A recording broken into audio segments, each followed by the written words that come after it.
Olá a todos, né? Estou gravando hoje no dia 29 de novembro, no período da tarde, né?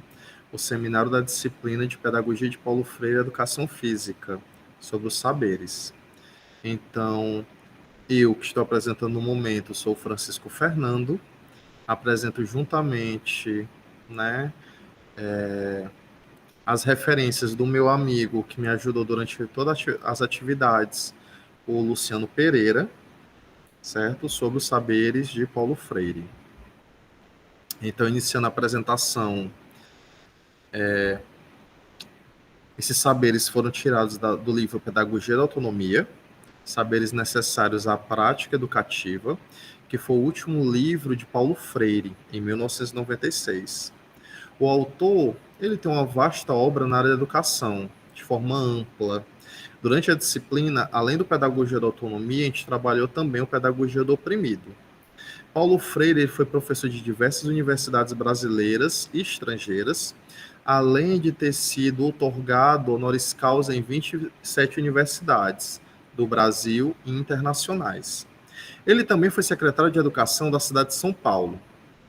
Essa obra, Pedagogia da Autonomia, ela destaca discussões esboçadas pelo autor a respeito da prática educativa dos professores brasileiros.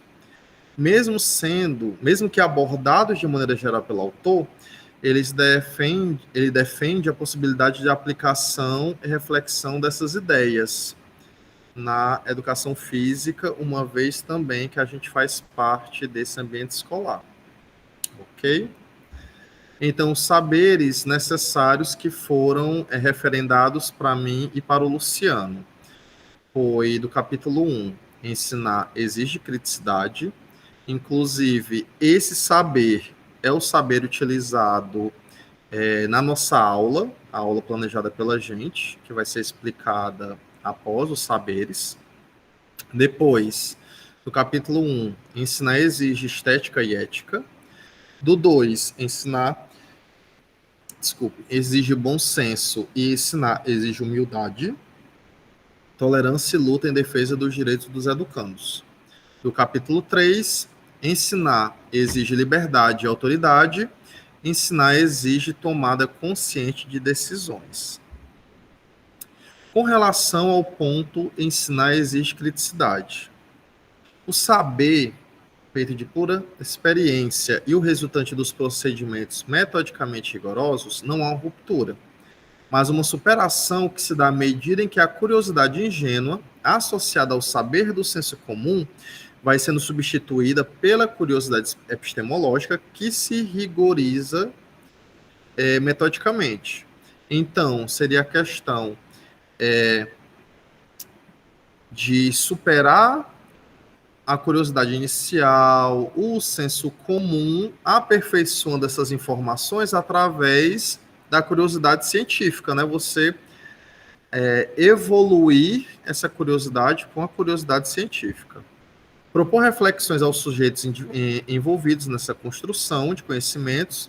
A partir dessa, a ação ela é consequência lógica que levará a alterações da compreensão de mundo e da cultura, através de novas experiências culturais daí surgidas, que gerarão processos reflexivos. Então, as experiências vão gerar reflexões, que são resultados dessas experimentações. Existem possibilidades de ações que, ao propor trabalhos específicos na área física, mental e social, instigam crianças e adolescentes a participar e refletir sobre sua prática, sua instrumentalização para uma ação autônoma que desconsidere a tentativa de compreensão a partir do mundo capitalista. Então, seria trabalhos que rompem aquele estabelecido pelo senso comum da sociedade, né? Onde o aluno, a partir das suas experiências, ele tire suas próprias conclusões, né? Capacitar os indivíduos para a intervenção na realidade vigente, modificando-a, tornando-a mais justa, possibilitando o exercício consciente de seus direitos e deveres, superando assim os paradigmas ligados às práticas tradicionais e tecnicistas. apontando formas de compreender o esporte e a atividade física sob uma proposta de ação fenomenológica de um corpo vivo, atuante, que conhece suas possibilidades e consciente e capaz de expressar sentimentos. Então, você ultrapassar a educação física esportivista e a atividade física somente pela estética, mas também você levar outras considerações, a atividade física pela saúde, pela colaboração, por outras ações que você possa extrapolar o limite da educação física tradicional.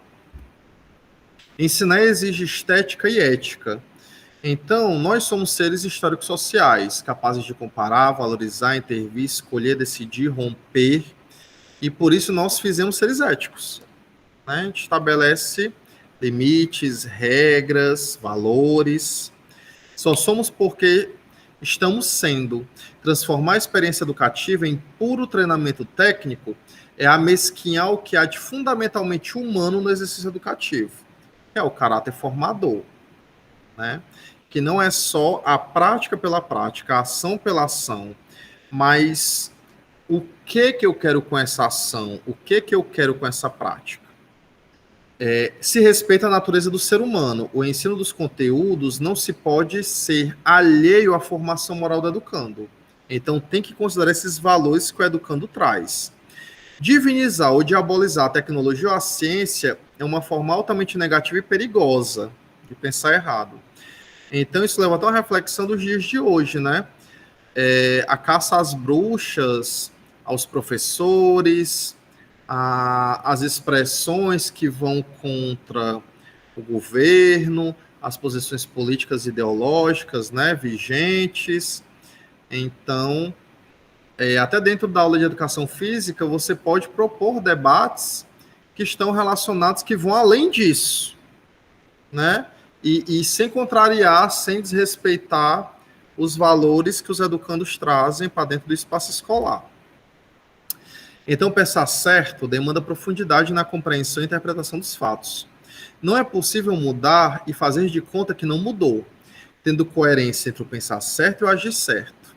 Não há pensar certo à margem de princípios éticos. Se mudar uma possibilidade e um direito, cabe a quem muda assumir a mudança operada. Então, é falar de mudança não somente do pensar, mas das atitudes. Ao transmitir conhecimento, é necessário trabalhar o respeito, o limite de liberdade, tolerância, segurança e o domínio ao expressar o conteúdo. A curiosidade por novas informações, a humildade, a alegria e a esperança. Estar sempre em busca da construção de conhecimento, pesquisando, instigando o aprendizado do aluno, reconhecendo os limites deles, levando-os a refletir, os ensinando a adquirir senso crítico. Então, o aluno aprender e entender o porquê está aprendendo, refletir sobre isso, criticar esse aprendizado, né? Pode ser que muitas vezes essa forma de pensar se interligue com a do professor? Pode ser também que seja oposta. E tudo isso tem que ser valorizado.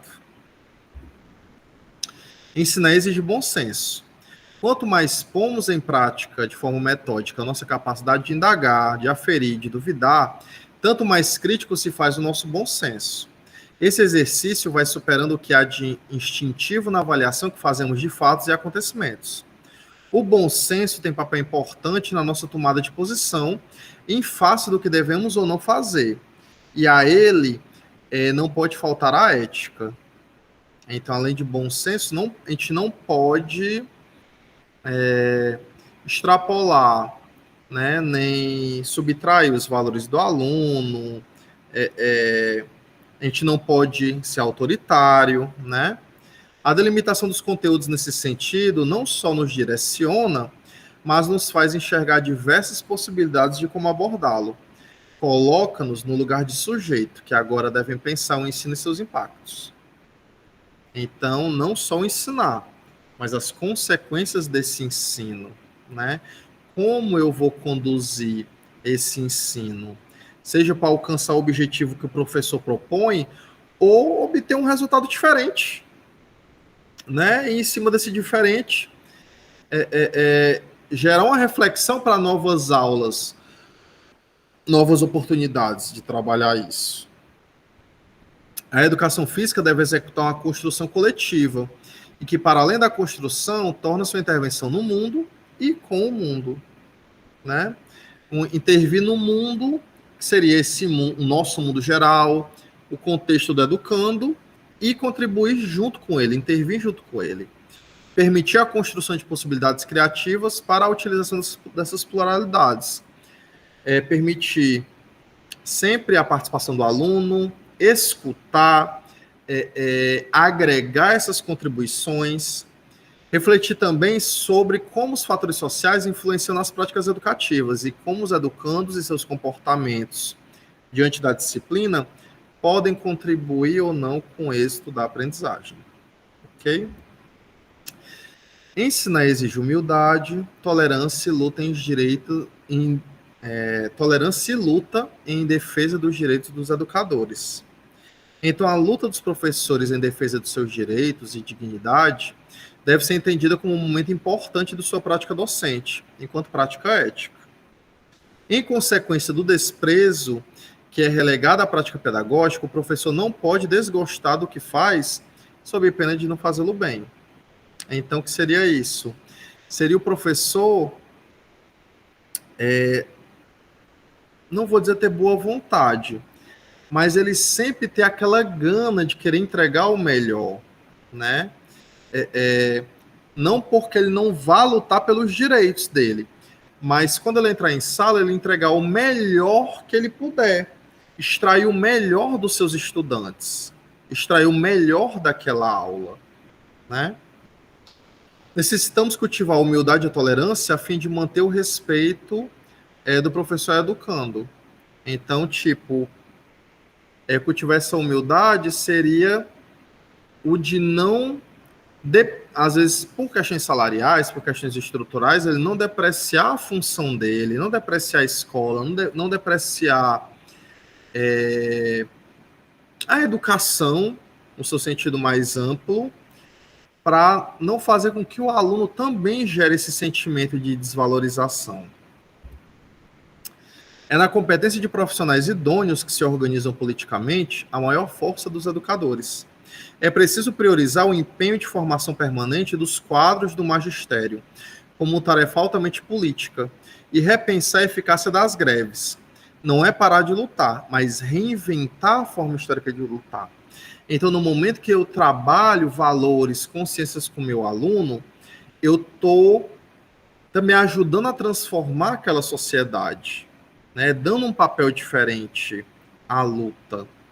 A formação permanente é uma forma do professor se manter atualizado, de melhorar a qualidade da sua aula, melhorar a qualidade dessa transmissão de conhecimento. A postura e a abertura para o diálogo do educador com o seu educando fará diferença na libertação de ambos, porque sem um exercício permanente de liberdade nessa relação, não absorvemos o conhecimento necessário para a liberdade e para a autonomia. No entanto, nem sempre o educador se deixa educar pelos processos formativos, mantendo-se indiferente ao que escuta, lê e vê. Às vezes, esse se mantém indiferente, ele é resultado de uma escola que não o valoriza, dele se sentir prejudicado pelos contextos que aferem a carreira de professor, né? Então, ele se deixa atingir e nisso ele gera sabotagens, né? Não dá uma boa aula, não se esforçar tanto, né? Não cobrar tanto dos alunos aquele resultado esperado. Qualquer resultado acaba se tornando satisfatório para aferir uma nota, e por aí vai. Do capítulo 3, ensinar exige liberdade e autoridade. A autonomia vai se constituindo na experiência de várias e inúmeras decisões que vão sendo tomadas. E vamos amadurecendo todo dia ou não. A autonomia enquanto amadurecimento do ser por si é processo, é vir a ser. Não posso aprender a ser eu mesmo se não decido nunca, porque há sempre alguém decidindo por mim. Quanto mais criticamente assumo a liberdade, tanto mais autoridade ela tem para continuar lutando em seu nome. Então, não é dar liberdade pela liberdade, mas entender os limites dessa liberdade, né? Às vezes, tendo que se colocar em autoridade para mediar essa liberdade, explicar os porquês dessa liberdade, sem ser autoritário, né? De impor a sua forma de pensar ou querer que o aluno haja da forma que o professor bem entende. Mas a autoridade seria sempre dar um porquê de as coisas deverem funcionar daquela forma, explicando por quê, e aceitando ou não a contraposição do aluno, né? Mas sempre explicando por quê, nunca impondo. É essencial e fundamental a importância que o professor saiba diferenciar a liberdade de ser licencioso. A liberdade envolve seus próprios direitos e deveres, e até quando a minha liberdade termina para que a liberdade do outro seja garantida. Ela envolve e engloba vários fatores que seus alunos já devem ter em mente para poderem fazer uso dela. Já ser licencioso é permitir transgressões de regras sem as devidas consequências cabíveis. Seria o aluno ter determinadas posturas e ele não ser orientado, ele não ser... não se dialogar com ele das consequências que aquela atitude transgressora do aluno pode trazer para ele, para o grupo, né, para o rendimento daquele ambiente, daquela sala, daquela aula. Por isso, o educador tem que estar sempre bem preparado para lidar com essas questões em sala de aula, pois ser democrático envolve toda a vivência de mundo que o professor tem e a de seus alunos, é saber respeitar as diferenças sem extrapolar os limites da liberdade. No momento que eu grito, né, às vezes estou sendo autoritário, não estou exercendo autoridade, estou sendo autoritário. Né? Por mais que o aluno às vezes esteja sendo licencioso, transgredindo, eu tenho que me colocar em autoridade, mas explicando. Olha, explicando os motivos do aluno ter determinada liberdade, determinadas ações que são permitidas, né? Para quebrar o autoritarismo e quebrar o aluno licencioso, romper, né, com isso. Ensinar exige tomada consciente de decisões. A educação, especificidade humana, é um ato de intervenção no mundo. Tanto intervenções que aspiram mudanças radicais na sociedade, no campo da economia, das relações humanas, da propriedade, do direito ao trabalho, à terra, educação, etc., quanto as que, pelo contrário, pretendem mobilizar a história e manter a ordem injusta. A educação não vira política por causa da decisão deste ou daquele educador. Ela é política, e sua raiz se acha na própria educabilidade do ser humano, que se infunde a sua natureza inacabada, da qual se tornou consciente. Então, a política ela se faz no momento que a gente dialoga, que a gente gera essa relação, essa troca de ideias, né? Porque, querendo ou não, por mais que ideias sejam opostas na discussão de determinado assunto em sala de aula, mas havendo ética entre as partes nessa discussão, com certeza vai se extrair um crescimento desse diálogo, por mais que as ideias sejam conflituosas, sejam opostas, certo? O ser humano se tornou um ser ético, um ser de opção, de decisão. Diante da impossibilidade da neutralidade da educação, é importante que o educador saiba que se a educação não pode tudo, alguma coisa fundamental ela pode. Então, a educação ela não é neutra. Sempre quando se trabalham determinados assuntos, existe a opinião do professor, existe a opinião do aluno, existe a opinião do autor do texto que está sendo discutido, ou da música que está sendo trabalhada, sempre vai ter uma opinião. Ela não consegue ser neutra. O educador crítico pode demonstrar que é possível mudar o país. E isto reforça nele a importância da sua tarefa político-pedagógica, que não é só a transmissão do conhecimento, mas também, de determinados contextos, você tentar modificar o contexto que o aluno vive, né, para melhor esclarecer, fazer o aluno buscar crescimento, evolução. E a sala de aula, muitas vezes, tem esse papel transformador. Ele sabe o valor que tem para a modificação da realidade, a maneira consistente com que vive sua presença no mundo. Sabe que sua experiência na escola é um momento muito importante que precisa ser autenticamente vivido. Então, o professor ele tem um papel de transformação social. Então, no momento que o professor ele entrega o seu melhor, tem uma variedade de ações que ele exerce em sala de aula, né? Que ele estimula o diálogo, que ele estimula o debate, ele está exercendo esse papel transformador, né? Seja dele mesmo, crescendo, querendo ou não. O embate de ideias, ele gera um crescimento, tanto no professor quanto no aluno. Isso é importante de ser ressaltado, certo? Para trabalhar, né, todas essas premissas, o capítulo principal de referência, né, que a gente utilizou, é um artigo do Vendite Júnior e da Vanessa Belíssimo, Docência com Decência, as ideias de Paulo Freire para a atividade docente em educação física escolar, que é uma resenha, né, do Pedagogia da Autonomia, que foi publicado na EF Desportes, né, em 2004, que está disponível no link que está nessa referência, ok? Agora a gente vai discutir como é que a gente elaborou a nossa aula, certo? Em cima de uma dessas premissas de Paulo Freire no Pedagogia da Autonomia. Então, a nossa aula para o ensino fundamental, ela usou o saber em sinais de criticidade, que é o 1.4, né, do capítulo 1, o quarto saber, certo?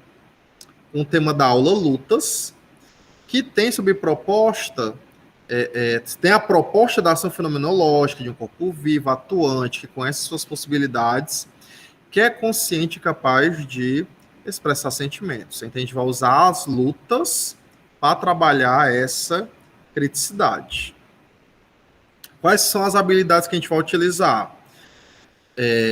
A primeira é experimentar e fruir a execução de movimentos pertencentes às lutas do mundo, adotando procedimentos de segurança e respeito ao oponente, relacionar as práticas artísticas às diferentes dimensões da vida, seja ela social, cultural, política, histórica, econômica, estética e ética, contar de maneira exata ou aproximada, utilizando diferentes estratégias, o pareamento e outros agrupamentos, e ler palavras novas com precisão, na decodificação, no caso de palavras de uso frequente, ler globalmente por memorização, né? A gente vai trazer expressões específicas das lutas. Quais são as competências específicas a serem exploradas nessa aula? Interpretar e recriar os valores, os sentidos e os significados atribuídos às diferentes práticas corporais, bem como aos sujeitos que elas praticam. Experimentar, desfrutar, apreciar, criar diferentes brincadeiras, jogos, danças, ginásticas, esportes, lutas e práticas corporais de aventura, valorizando o trabalho coletivo e o protagonismo. Então,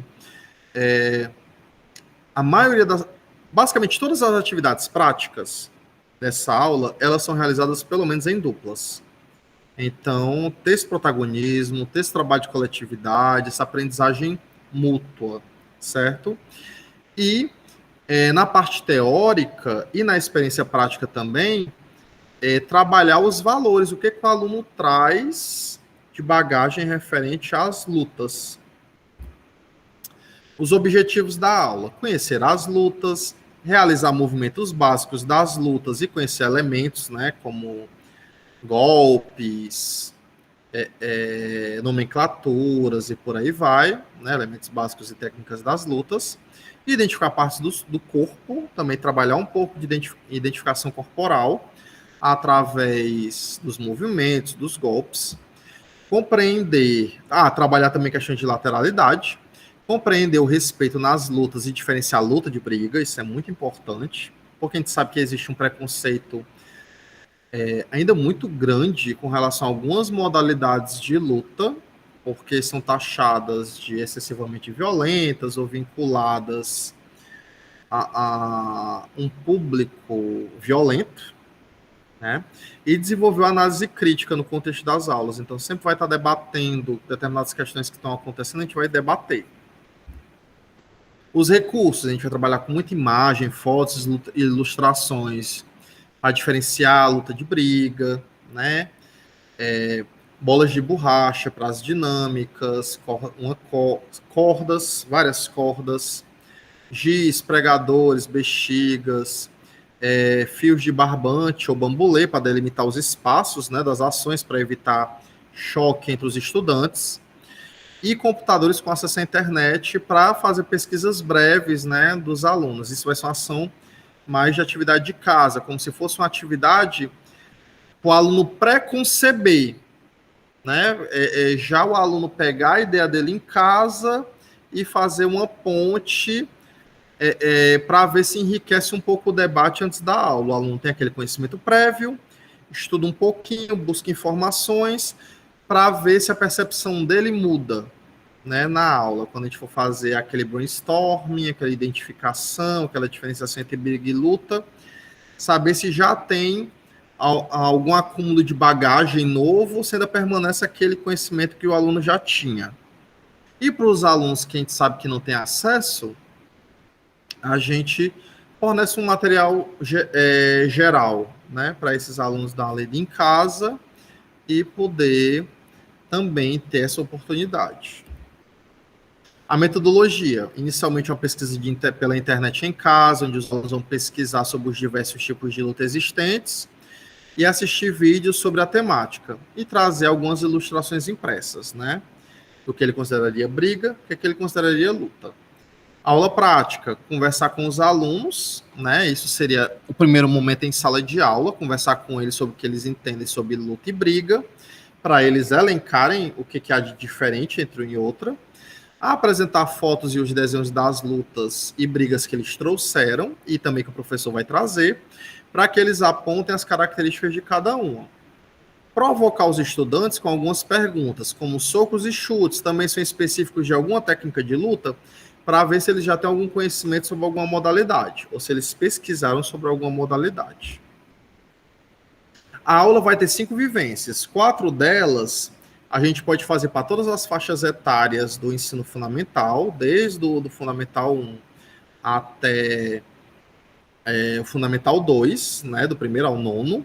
Mas a 5ª vivência, a gente trabalharia mais com alunos que têm uma maturidade maior, para evitar algum tipo de machucado, de ferimento. Seria uma atividade interessante para vivenciar, mas que não seria tão interessante de fazer com alunos menores, que não têm maturidade, que a gente vai ver já já o porquê. Primeira atividade seria uma atividade de equilíbrio e desequilíbrio, né? A gente utilizaria para essas bolas de borracha, onde um aluno teria que desequilibrar o outro colega. Então, tipo, a gente pega a bola, bota entre os alunos, eles seguram com as mãos, né, as duas mãos, um lado e do outro. Eles ficariam num pé só, para poder dificultar, né, o desequilíbrio. Então, eles poderiam ficar pulando, poderia ficar fixo, e eles ficariam empurrando a bola, né, botando força na intenção de que o adversário ele coloca o pé no chão. Se ele colocar o pé no chão, ele perde um ponto, né? Então, essa é para primeiro trabalhar equilíbrio e desequilíbrio, que é uma das características das lutas.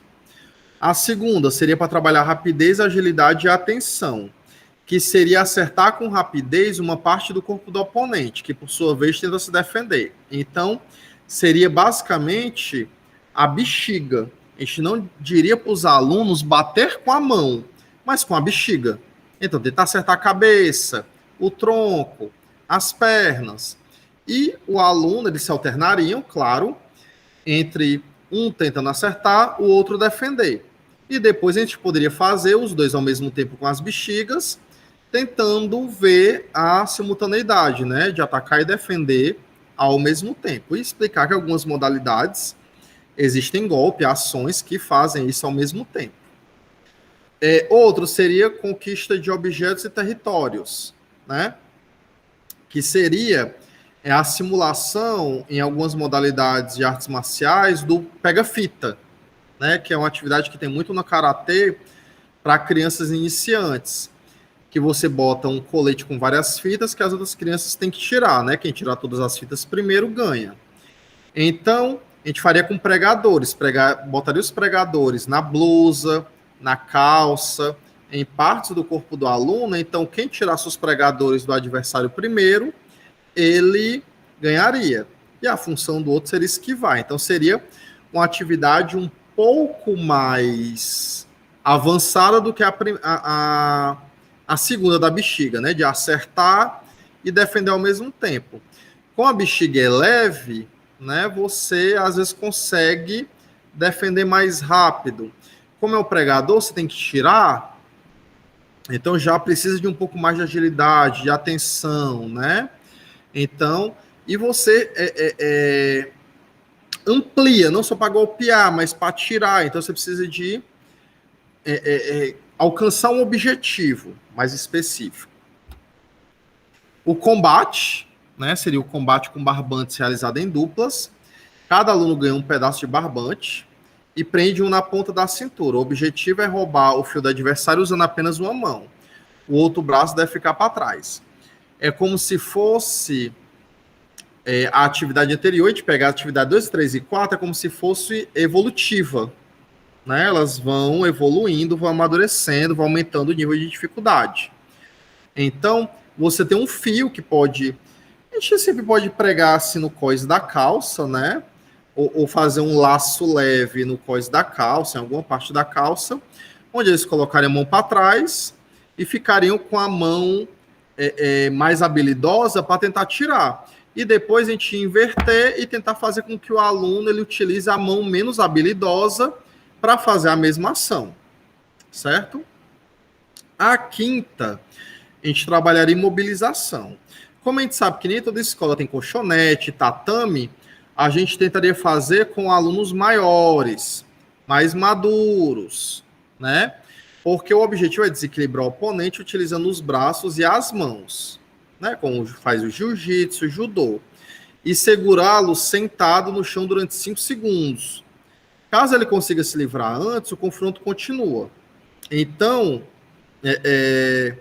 seria como se fosse alguns movimentos que o jiu-jitsu e o judô faz.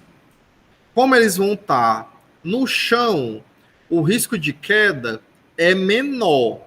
Não vai ter projeção de queda, né?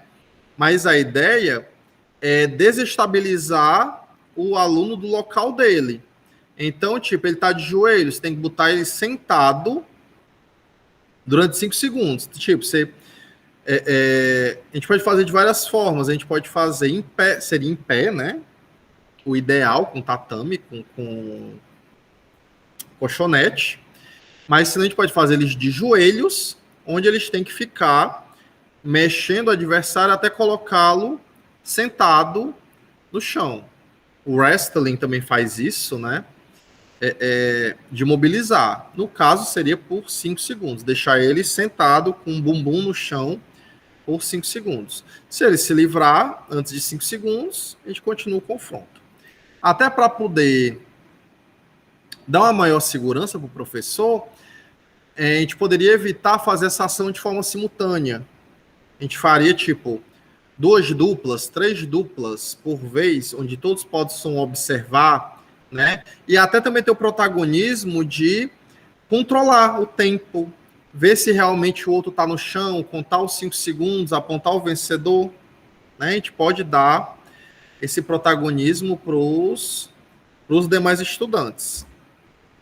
Como é que seria avaliada essa aula? Pela assiduidade da turma, pelas atitudes deles, né? A postura deles perante as atividades, de respeito, de atenção, a interação entre eles, né?